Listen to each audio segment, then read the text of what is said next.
The day I was thrown out, a storm battered Boston streets. Not a gentle drizzle, but torrents, slamming windows and drenching everything in seconds. I stood on the brownstone steps, my backpack growing heavier as rain soaked through the canvas. "You're a disgrace, Claire." My mother's voice sliced through the storm. "An absolute failure." Behind her, my father hovered silently, jaw clenched. It was the same look he'd worn the night I confessed I wanted to study game design instead of joining the family's prestigious law firm, Whitaker Sons. "All these years preparing you for the firm," my mother hissed, "and you throw it away for childish fantasies?" I was 18, just out of my freshman year at Boston University, and my only crime was refusing to transfer to Harvard Law as they demanded. I dreamed of designing games that transported people, not writing legal briefs. "If you walk away now," my mother spat, voice sharp as broken glass, "never come back. You'll get nothing from us." I pulled my hood tighter and looked her dead in the eye. Good. They'd expected tears. Apologies. Instead, I turned and marched into the rain, leaving the Beacon Hill townhouse that had been my gilded prison. Her words chased me down the steps. "You'll fail, Claire. You'll crawl back when your silly dreams collapse." But I never looked back. The first months were brutal. I crashed on my roommate Eva's futon, working at a bookstore by day and waiting tables at night. Every free moment was spent coding, drawing characters, learning Unity. Eva's cramped apartment became my refuge. While my family dined at fancy galas, I sat cross-legged on the floor, surrounded by sketch pads and coffee cups. "You're nuts," Eva would laugh, watching me work till dawn, "but the best kind of nuts." And she was right. 6 months in, I finally hit my first break. A small indie game I designed caught the eye of a Boston-based gaming startup. They didn't offer millions, but they offered something better. A shot. A junior game developer role with flexible hours so I could keep working on my own projects. I grabbed it without hesitation. My family's law firm, Whitaker Sons, was all about tradition, courtrooms, and prestigious clients. The empire my grandfather built in the 1950s. They couldn't fathom why anyone would spend days coding games or drawing digital art, but I saw the future in pixels and players. While they clung to old money and reputation, I was learning Unity, VR development, and new ways to build entire worlds. 1 year turned into 2, then 3. I advanced from junior developer to lead designer at another studio. My first significant game, a narrative-driven indie title, began gaining buzz online. I wasn't wealthy yet, but I made enough to rent a tiny loft in Cambridge and pour myself into my work. Through mutual friends, I occasionally heard scraps about my family. My cousin Amelia stepped into the role once planned for me at Whitaker Sons. My parents hosted gala dinners, keeping up their image as Boston's legal royalty. They had erased me from their carefully curated narrative. That suited me fine. I was crafting my own. The real turning point came 4 years after that stormy night. My game had evolved into something bigger, a platform for indie creators, offering tools to build immersive experiences. I named it Dreamforge Studios. When venture capital interest arrived, I was ready. The first funding round valued Dreamforge at $18 million, 0 cents. 6 months later, we'd doubled that. I moved into a modern condo near Kendall Square, but kept my life simple. Every dollar went into talent, tech, and growth. Eva, who'd given me a place to crash, became my creative director. "Look at us now," she'd say, surveying our bright, bustling studio. "From ramen noodles to redefining gaming." I'd just smile, remembering cold rain and defiance. Then came the day that changed everything. I was in my office, studying potential partnerships that could take Dreamforge even further. A familiar name blinked on my screen. Whitaker Sons. My family's firm was in trouble. While I'd raced ahead into the world of digital entertainment, they'd clung to mahogany desks and dusty legal tomes. Their revenue had shrunk steadily over the past year. They desperately needed to modernize. But my mother's pride ran deeper than any courtroom ruling. I dug into their financials, curiosity gripping me. The reality was worse than gossip suggested. They were bleeding cash. Around $5 million 0 cents would buy them time to pivot, invest in legal tech, and survive Boston's increasingly competitive market.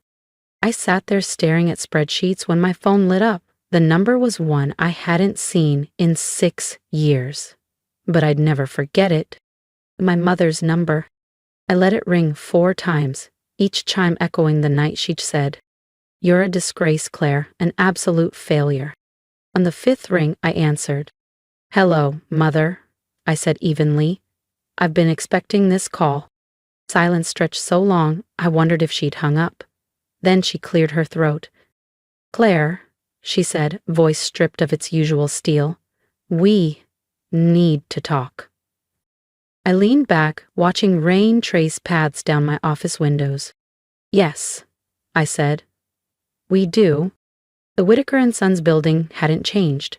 Same grand columns outside, same polished brass plaques, same partners in tailored suits bustling through the lobby. But I had changed. As I walked through the revolving door, memories flooded me. Late nights sneaking into my father's study to read case files, childhood Saturdays at court hearings, endless lectures on family duty and legacy. "Ms. Whitaker." The receptionist blinked as recognition dawned. "Your mother is waiting in the main conference room." I nodded, adjusting my sleek navy suit, not out of fear, those days were gone, but because appearances mattered. In the elevator, I mentally recited the firm's figures. Whitaker Sons was collapsing. Profits had plunged by 55%. Their reputation and survival hung by a thread. The conference room doors swung open to a scene I'd never have pictured 6 years ago. My mother, the formidable Margaret Whitaker, looked older, drawn. Her designer suit hung looser than I remembered, and faint smudges of mascara shadowed her eyes. Beside her sat my father, silent, fingers steepled. His silver hair, once immaculate, was now thin at the temples. By the window stood Amelia, my cousin, the chosen heir. She'd filled out, her posture tense, jaw tight. The once proud face of Whitaker Sons didn't look quite so untouchable anymore. "Claire," my mother murmured, rising halfway before settling back into her chair. She started to extend her hand but withdrew it awkwardly. "Thank you for coming." I slid into a seat at the far end of the polished table, placing my slim laptop case before me. "Let's skip the niceties," I said calmly. "I've reviewed your financials." Amelia turned from the rain-streaked glass, cheeks reddening. "You've been spying on us?" "Public filings, cousin," I replied. "Your firm's collapse isn't exactly a secret." My father winced at my choice of words. "Your firm, not ours. Not anymore." "We've had challenges," my mother began, slipping into her lawyerly tone. "The market is volatile, and our traditional clientele—" "Your traditional clientele is panicking," I cut in. "Law is digital now. It's AI contract analysis, blockchain records, virtual legal services. You're living in the past." Amelia snorted. "And I suppose you're the expert now, with your video games?" Without a word, I opened my laptop and cast Dreamforge Studios' latest investor deck onto the conference screen. The figures glowed. $420 million, 0 cents in annual revenue. 280% growth. Partnerships with major gaming and tech firms. The room froze. You're behind Dreamforge?" my mother whispered. "Founder and CEO," I confirmed. "My games built something bigger than Whitaker Sons ever dreamed." My mother stared, pale. "Finally," she whispered. "We need $5 million, 0 cents. A bridge loan to modernize. We can offer favorable terms." "I'm not interested in a loan," I said evenly, flipping open a document. "I'm interested in acquisition. If you've ever wanted to see what happens when the family who cast you out comes knocking at your door for salvation, don't miss the next chapter. Subscribe to the channel and join me as this story takes a turn they'll never see coming." The word acquisition hovered between us like lightning about to strike. Amelia pushed away from the window, fury twisting her features. "Acquisition? You want to buy us out? Your own family? Family? I gave a small, humorless laugh. Wasn't it you, Amelia, who told everyone at the Harvard Alumni Gala that you were an only child? That your cousin Claire vanished years ago? She froze, shocked I'd heard about that. Claire, my mother began, her voice slipping into that gentle, coaxing tone she'd used when trying to convince me law school mattered more than art and coding. Surely we can find another way. We're still your family. No, I said evenly. You lost that right 6 years ago. This is business. I pulled a sleek folder from my bag and laid it on the polished conference table. Dreamforge Studios will acquire Whitaker Sons for $22 million, 0 cents. It's generous considering your current market value. We'll retain most staff, implement legal tech solutions, and combine your expertise with our digital platforms. And what about us? Amelia snapped. What happens to the family? I met her glare without blinking. You'll be offered roles in the new division. Entry level. Promotions will be based on merit, not family name. Father can act as consultant through the transition, then retire with a respectable pension. Mother's connections might help client relations, but that's up to her. My father's hands trembled as he reached for the contract. And if we refuse, he murmured, then I walk. You can explain to your partners and clients why you rejected salvation, your reputation, and your firm will collapse. Silence swallowed the room, broken only by the soft slide of paper as my father flipped pages. You planned this, Amelia accused. You were waiting for us to fail.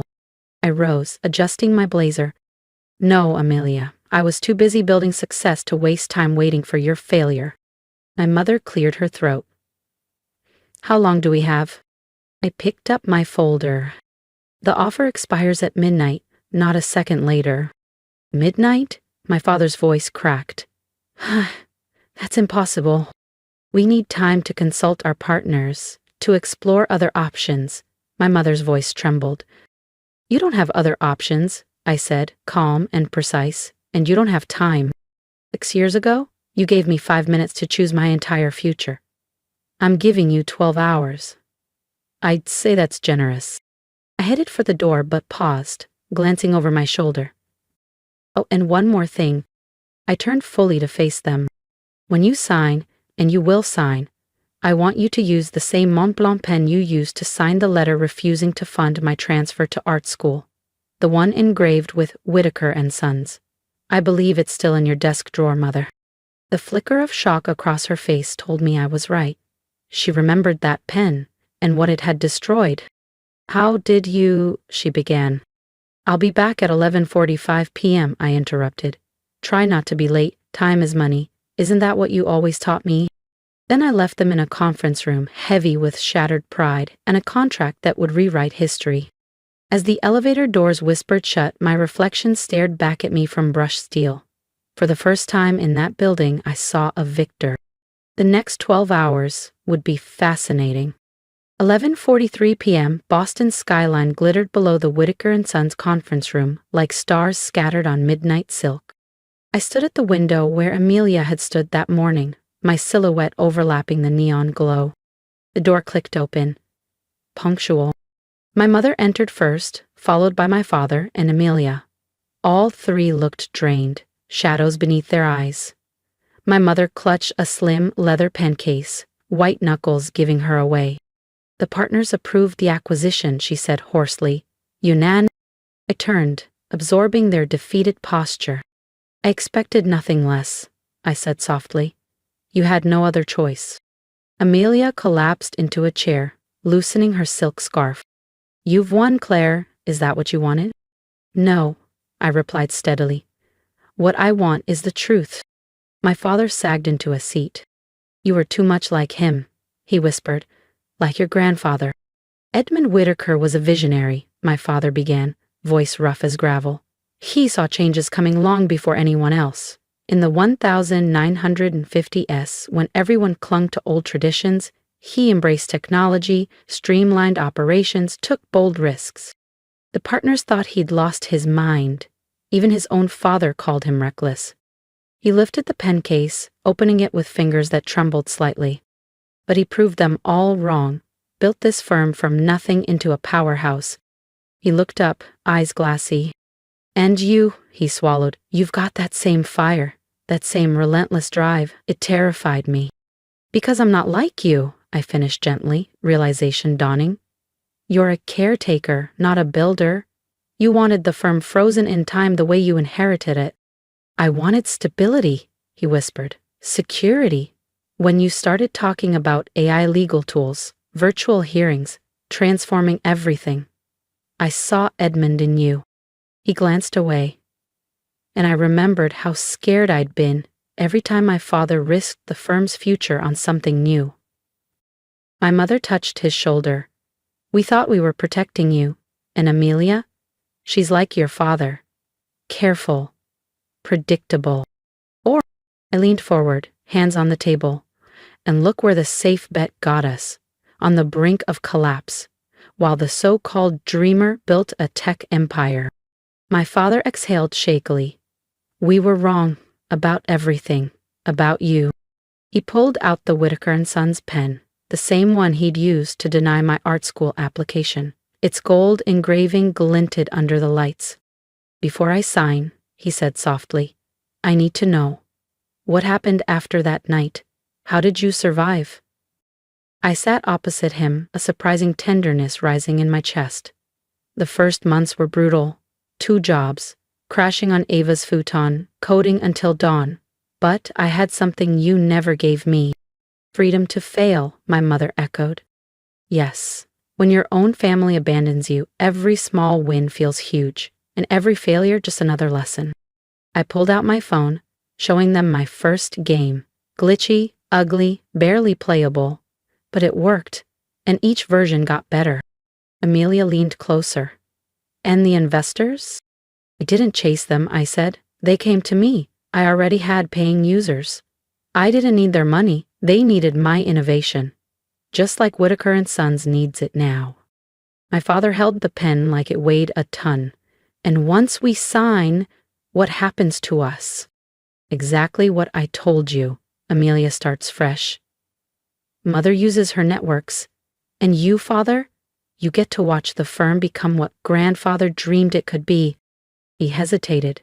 Why didn't you just let us collapse? Because builders don't destroy, they transform. Everything grandfather built still matters. It just needs to evolve. 11:59 p.m. The pen scratched across the contract. My mother wiped away tears. Amelia signed without pause. My father gripped my wrist, eyes brimming. Claire, I'm sorry. I know, I said gently. But it's yourself you need to forgive for being afraid of change. And us, Amelia whispered.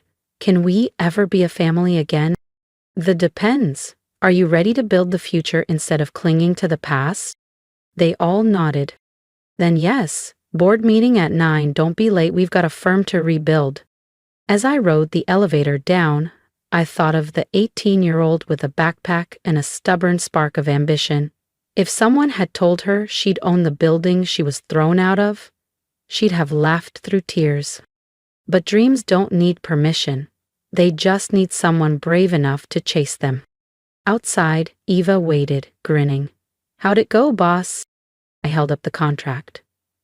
Whitaker Sons is officially part of Dreamforge Studios. She whistled. And the family drama? A work in progress, I said, but for the first time in 6 years, it feels like real progress. Victory wasn't about proving my parents wrong, it was about proving myself right. Everything else was noise. Tomorrow would bring new challenges. But I was ready.